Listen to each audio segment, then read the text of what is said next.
Nah, adapun hukum golput. Jadi kewajiban kita untuk menegakkan pemimpin yang adil. Maka suara kita itu dibutuhkan untuk mewujudkan pemimpin yang adil. Maka, kalau sudah terwujud pemimpin yang adil, pemimpin yang baik, pemimpin yang amanah, yang berpihak kepada rakyat, tanpa kita menyoblos pun, maka hukum golput di situ adalah dibolehkan. Nah, karena sudah terwujud tujuan, yaitu mewujudkan pemimpin yang adil, amanah, yang berpihak kepada rakyat. Sebaliknya, bila kita tidak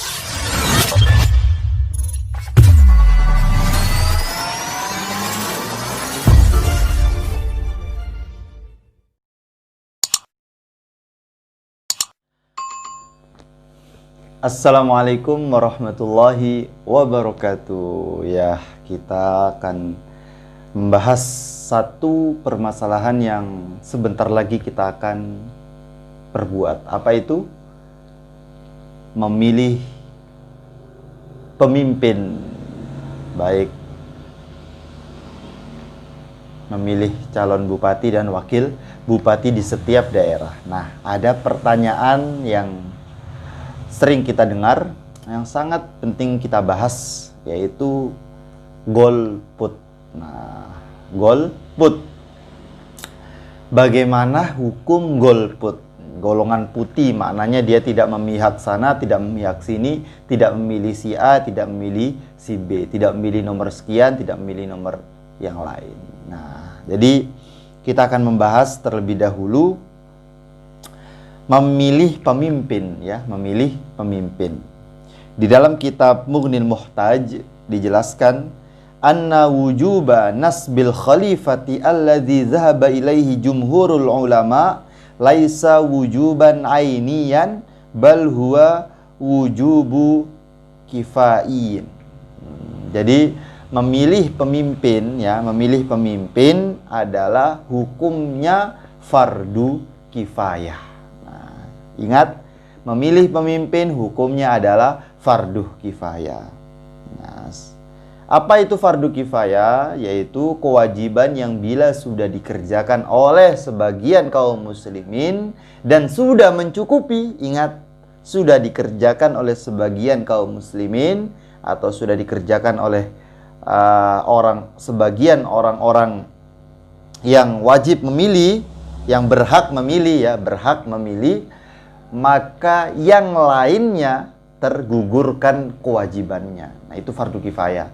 Bila sudah dikerjakan oleh sebagian orang dan sudah mencukupi, maka yang lain tergugurlah kewajibannya. Ini hukum fardu kifayah. Maka memilih pemimpin adalah hukumnya fardu kifayah bagi kita setiap individual. Jadi fardu kifayah bagi setiap individual. Maknanya kewajiban itu wajib untuk seluruh kaum muslimin. Hanya saja bila sudah dikerjakan oleh sebagian orang, maka yang lain dengan syarat sudah mencukupi, jadi sudah terangkat kepemimpinannya sudah mencukupi, maka yang lain tidak diwajibkan alias gugur kewajibannya. Akan tetapi perlu diperhatikan sebagaimana kita berada di negara Indonesia. Jadi kita perlu mengetahui sistem pemilihan di negara kita. Jadi sistem pemilihan umum dalam rangka pesta demokrasi ataupun pilkada, pilpres, calon legislatif dan lain sebagainya, ini tidak pernah ada dalam sistem pemerintahan Islam, ya. Dan sebenarnya sistem pilpres langsung, pilgub secara langsung perlu ditinjau ulang, melihat dampak negatifnya jauh lebih banyak. Nah, jadi caranya kita tidak akan membahas caranya bagaimana, ya. Jadi untuk memilih pemimpin ini hukumnya fardu kifayah, adapun caranya, nah, sebagaimana yang sekarang kita lalui dengan sistem coblos one man one vote, satu orang satu suara. Nah, ini tidak pernah ada di pemerintahan Islam sejak zaman Nabi Shallallahu Alaihi Wasallam. Tapi terlepas dari itu, bagaimana cara memilih? Nah, ini dilihat dari situasi dan kondisi. Yang terpenting adalah bagaimana suatu negara, suatu komunitas, suatu tempat memiliki pemimpin yang adil, bijaksana, amanah, sehingga mewujudkan rakyat yang sejahtera, yang berkeadilan, hukum yang berkeadilan, mensejahterakan rakyat. Ini tujuannya, pemimpinnya adil, amanah, jujur, kemudian rakyatnya sejahtera dan memberi hukum yang berkeadilan. Sebagaimana sila kelima, keadilan sosial bagi seluruh rakyat Indonesia. Nah, terlepas dari cara pemilihannya, maka dalam kaidah usul fiqh, ma la yatimul wajibu illa bihi fahuwa wajib. Nah, jadi satu perkara yang wajib, yang tidak bisa kita mendapatkan perkara itu kecuali hanya dengan perkara yang ini, maka mewujudkan perkara ini pun harus hukumnya wajib pula. Nah, maka ketika di dalam pemilihan, baik itu pemilihan pilkada maupun pilpres, pilgub dan lain sebagainya, maka kita kaum muslimin terutama dan rakyat Indonesia umumnya wajib memilih pemimpin yang adil, pemimpin yang bijaksana, pemimpin yang jujur dan amanah. Ini tujuannya adanya pemilu, tujuannya ada pemilihan umum. Nah, adapun caranya terserah. Kita lihat mengapa di sini ulasan di sini dikatakan cara pemilihan yang ada sekarang perlu ditinjau ulang karena dampak negatifnya lebih banyak. Nah, wallahu a'lam, saya belum tahu apa dampak negatifnya, tapi kita bisa merasakan dampak negatif dari pemilihan langsung. Jadi banyak kemungkaran yang terjadi, mungkin banyak perpecahan yang terjadi. Ini yang tidak kita inginkan.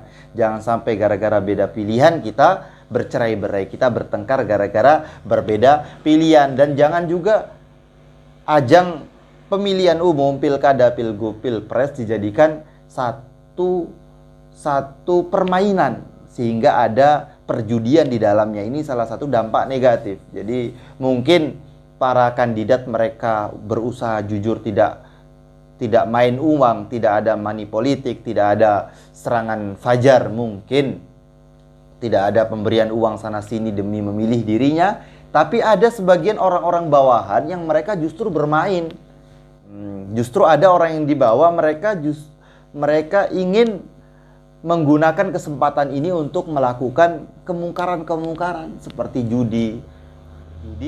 Kalau saya menang, saya milih si A. Kalau si A menang, kamu yang milih si B, mari uangnya. Kita berani taruhan berapa? Taruhan 10 juta, 20 juta, 50 juta, puluhan juta. Nah, ini yang tidak kita inginkan. Jadi mungkin caranya sudah baik, akan tetapi dampak dari acara ini, dampak dari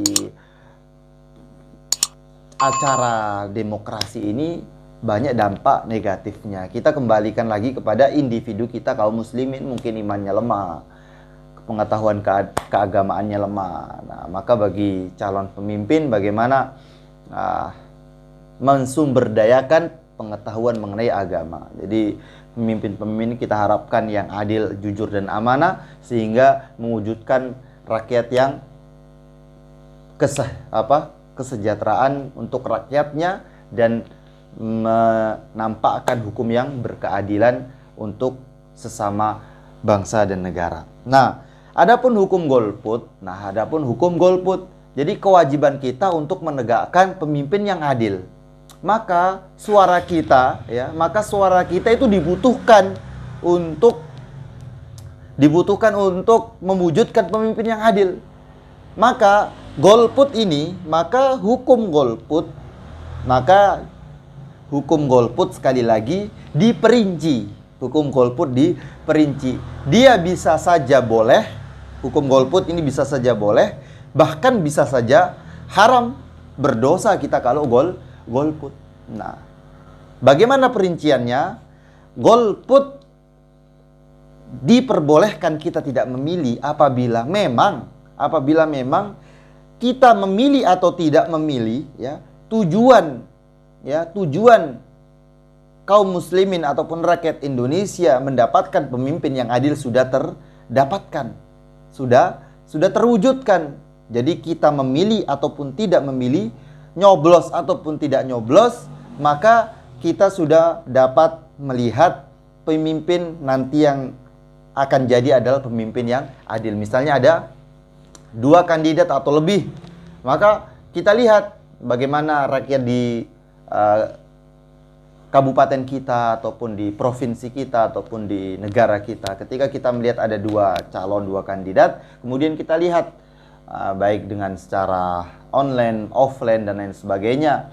Nah, kita lihat kalau memang suara yang terbanyak merujuk kepada pemimpin yang kita rasa dia pemimpin yang adil, pemimpin yang amanah, pemimpin yang jujur, walaupun kita harus husnudzon, baik sangka, semua calon adalah calon yang jujur, amanah dan yang terbaik dari orang-orang yang ingin maju menjadi calon pemimpin. Nah, tetapi kita harus berikhtiar, harus istikharah, meminta kepada Allah siapa di antara mereka yang terbaik, karena itu yang kita inginkan semuanya sebagai rakyat Indonesia. Nah, kalau sudah terwujud pemimpin yang adil, pemimpin yang baik, pemimpin yang amanah, yang berpihak kepada rakyat tanpa kita menyoblos pun, maka hukum golput di situ adalah dibolehkan. Nah, karena sudah terwujud tujuan, yaitu mewujudkan pemimpin yang adil, amanah, yang berpihak kepada rakyat. Sebaliknya, bila kita tidak mencoblos alias golput, kemudian tujuan kepemimpinan yang adil, amanah, jujur dan berpihak kepada rakyat itu tidak terpenuhi, maka hukum golput adalah haram. Ini jelas. Sehingga kita berdosa ketika ada pemimpin yang tidak berpihak kepada rakyat, pemimpin yang zalim, maka dosa-dosa yang dikerjakan oleh pemimpin, kita pun ikut terkena dampaknya juga bila kita tidak memilih pemimpin yang kita sangka dia pemimpin yang adil. Nah, begitu.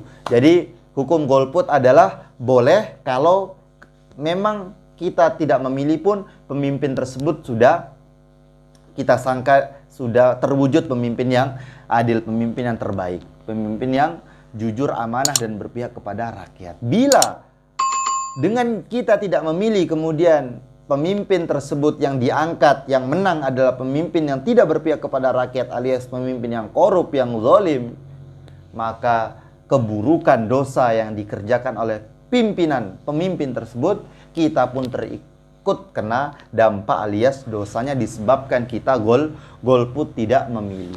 Nah, itu kesimpulannya hukum golput. Nah, bagaimana kita lihat keadaan kita sekarang ini? Kita tidak tahu siapa yang terbaik, kita tidak tahu pula siapa yang amanah, kita hanya husnuzon, baik sangka semuanya jujur, semuanya amanah, ya. Ya, tanda pemimpin amanah, tanda pemimpin yang jujur berpihak kepada rakyat, ya. Tanda pemimpin yang adil, dia tidak ada yang namanya political money, tidak politik uang, memberikan uang untuk memilih dia. Itu roshi wal murtasifin nar. Orang yang menyogok dan orang yang disogok semuanya bertempat di neraka. Tidak ada main sogok menyogok di dalam pemilihan.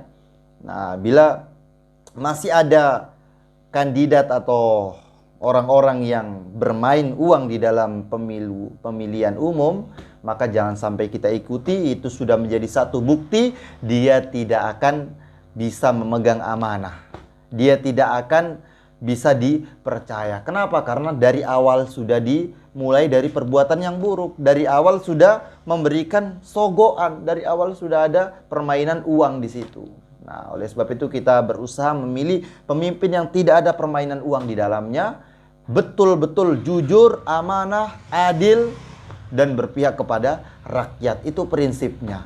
Nah, sehingga kita menjadi warga negara Indonesia, rakyat Indonesia, kita faham menunaikan tugas sebagai rakyat, dan kita berharap kepada pemimpin yang kita pilih, dia pun dapat menunaikan tugasnya sebagai pemimpin, sehingga wujudlah keadilan sosial bagi seluruh rakyat Indonesia, yang mana itu sebagai tujuan dari Pancasila.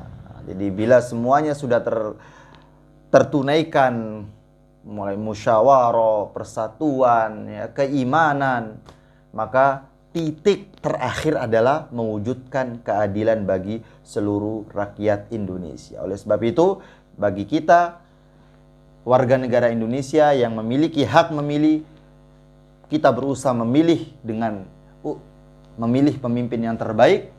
Nah, kalau memang yang kita pilih betul-betul orangnya lurus, betul-betul orangnya baik, dan memberi program-program yang baik, maka kita pun mendapatkan pahala disebabkan kita memilih dia sebagai calon pemimpin. Toh kalau pimpinan kita yang kita pilih tidak menang, kemudian terpilihlah pemimpin yang korup, terpilihlah pemimpin yang zalim, maka kezaliman, keburukan yang dikerjakan oleh pemimpin yang terpilih, yang bukan pilihan kita, kita terlepas. Inni bari'un minhu, kita terlepas darinya karena kita tidak memilih pemimpin tersebut. Oleh sebab itu, inilah negara demokrasi. Kita berdoa kepada Allah Subhanahu wa taala agar Allah memberikan yang terbaik kepada diri kita, keluarga kita, kampung kita, negara kita, dan kita berdoa agar kaum muslimin di seluruh dunia Allah sehatkan, Allah selamatkan, dan Allah mudahkan kita untuk berjuang di jalannya, untuk selalu taat kepadanya. Dan kita berdoa agar Allah menyelesaikan wabah penyakit ini, hilang dari bumi Nusantara, dan kita meminta pula agar hilang dari seluruh dunia, sehingga normallah kehidupan kita berbangsa dan bernegara. Kurang lebihnya mohon maaf. Wabillahi taufiq wal hidayah. Wassalamualaikum warahmatullahi wabarakatuh.